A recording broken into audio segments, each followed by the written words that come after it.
मते एते खराब लागुची गोटे स्टूडेंट न्यूज आकरे मीडिया आकरे कहूची जे मु मते स्कूल पिला माने सुसाइड करूछंती गवर्नमेंट स्कूल पिला पाइछंती कथा पिला माने पाइछंती 300 प्लस नंबर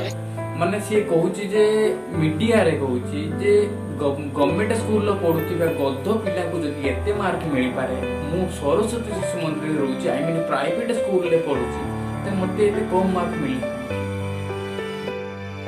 4 बजे उठकर आधे तो ऐसे जिनके पास जूते चप्पल भी नहीं, कई तो ऐसे हैं कि जिनके पास बहुत सारी फैसिलिटी नहीं है। इतनी शिद्दत से ईमानदारी से मेहनत कर रहे हैं। तकलीफ ये हुई गवर्नमेंट स्कूल पिला पाइछंती कथा पिला माने पाइछंती 300 प्लस नंबर हमने सरस्वती स्कूल ले पढ़ के संस्कृत स्कूल ले पढ़ के मैं जो 200 तैयार सकता हूँ। कोई भी कुछ भी बोलता है और आखिरी में क्या छुप जाता है आर्टिकल 19 के पीछे जाके। नहीं, हमारा तो संवैधानिक अधिकार है, फ्रीडम ऑफ एक्सप्रेशन। लेकिन अब अमेंडमेंट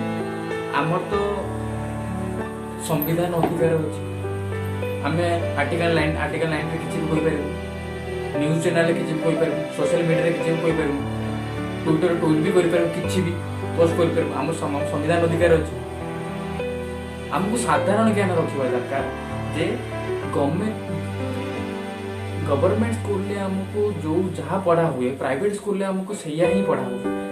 हम केते कष्ट को आमे केते पढ़ी सेटा एग्जाम रे जଣା पड़े आमे केते मार्क रो अधिकार जेते कष्ट करथिबो सेते अधिक मार्क रहइबो तम गुरुजी कोन सिखै छथि जे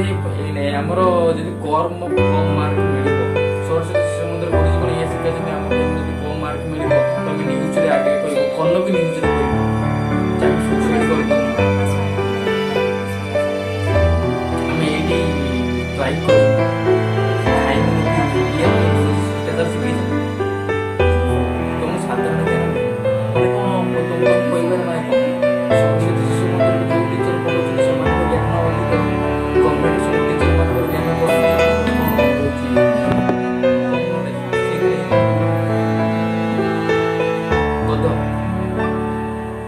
खराब लगे ना हम संविधान अधिकार हम किसी कोई तुम साधारण ज्ञान